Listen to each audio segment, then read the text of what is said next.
बॉलीवुड की फिल्मों पर हिंदू देवी देवताओं के साथ ही हिंदू धर्म के अपमान का आरोप भी लगता रहा है।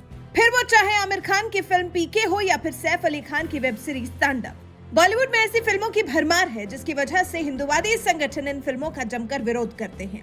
कुछ ऐसा ही हाल शाहरुख खान की मशहूर फिल्म पठान के साथ हुआ, जिसका खूब विरोध किया गया। और अब इस विरोध के मुद्दे पर सीएम योगी का बयान सामने आया है, जिन्होंने बॉलीवुड वालों को एक तगड़ी नसीहत दी है।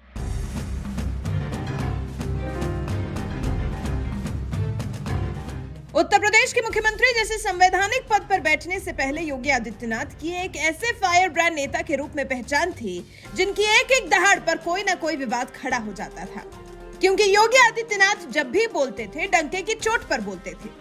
साल 2015 में भी कुछ ऐसा ही हुआ था, जब इंटॉलरेंस गैंग कुछ इसी तरह से मोदी सरकार को निशाना बनाने की कोशिश कर रही थी। इसी दौरान शाहरुख खान ने अपने 50वें जन्मदिन पर एक बयान दे दिया था कि देश में असहिष्णुता थोड़ी सी बढ़ी है।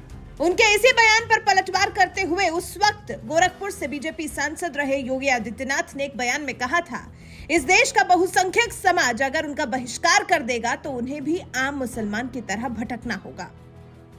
सेकुलरिज्म के नाम पर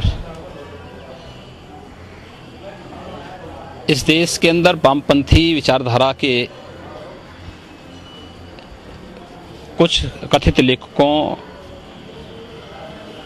और कलाकारों ने जिस प्रकार से अब भारत विरोधी स्वर ही, यानी अब भाजपा का नहीं बल्कि भारत विरोधी स्वर ही उठाना शुरू किया है, दुर्भाग्य से उस स्वर के साथ शाहरुख खान जैसे लोगों के भी स्वर मिले हैं। और ये पहली बार नहीं हो रहा है, इससे पहले भी इस प्रकार की हरकतें उनके द्वारा हुई हैं। शाहरुख खान को इस बात को याद रखना चाहिए कि अगर इस देश का बहुसंख्यक समाज उनकी फिल्मों का बहिष्कार कर देगा तो एक आम मुसलमान की तरह उनको भी सड़कों पर भटकना पड़ेगा।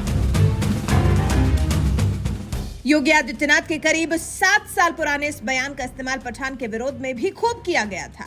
तो वहीं पिछले महीने ही 25 जनवरी को ये फिल्म रिलीज भी हो गई और करोड़ों रुपए की कमाई भी कर रही है। तो वहीं अब पठान के विरोध के बीच सीएम योगी ने एक इंटरव्यू में बड़ा बयान दिया है। आज तक को दिए इंटरव्यू में सीएम योगी ने कहा, फिल्म को लेकर किसी तरह का विरोध नहीं था। हालांकि एक जगह आपसी विवाद देखा गया। वहां एक दर्शक सिनेमा हॉल में रील बना रहा था, जिसे वो अपने सोशल मीडिया पर शेयर करना चाहता था। कर्मचारियों ने उसे रोका तो विवाद हो गया था। पठान के विरोध को लेकर सीएम योगी ने बॉलीवुड को एक तगड़ी नसीहत भी दी और कहा, फिल्म का निर्माण जनभावनाओं को ध्यान में रखकर करना चाहिए, क्योंकि फिल्में इन्हीं लोगों के लिए बनाई जाती हैं। किसी को भावनाओं के साथ खिलवाड़ करने और उन्हें भड़काने के लिए कोई छूट नहीं है। पठान कंट्रोवर्सी पर अपनी बेबाक राय रखने के बाद सीएम योगी आदित्यनाथ ने फिल्मों में अक्सर यूपी को लेकर अपराध और किडनैपिंग की कहानी से जोड़े जाने पर भी प्रतिक्रिया दी और बताया कि इन सभी चीजों से अब उत्तर प्रदेश उभर चुका है। अब यूपी की पहचान राम जन्मभूमि काशी विश्वनाथ से है। और ये बात सीएम योगी ने इसलिए कही क्योंकि मोदी राज में आज अयोध्या में जहां भव्य राम मंदिर का निर्माण हो रहा है, तो वहीं दूसरी तरफ बाबा विश्वनाथ की नगरी काशी में भव्य कॉरिडोर बनकर तैयार भी हो गया है, जहां देश विदेश से करोड़ों शिव भक्त दर्शन करने के लिए पहुंच रहे हैं। इसलिए सीएम योगी ने ताल ठोक कर यह बात कही कि अब यूपी की पहचान अपराध और किडनैपिंग से नहीं, राम जन्मभूमि और काशी विश्वनाथ से है। बहरहाल, कभी शाहरुख खान का विरोध करने वाले योगी आदित्यनाथ ने आज पठान के विरोध पर जिस तरह से कहा है कि किसी की भावनाओं के साथ खिलवाड़ करने और उन्हें भड़काने के लिए कोई छूट नहीं है, इस पर आपकी क्या राय है, हमें कमेंट कर जरूर बताएं।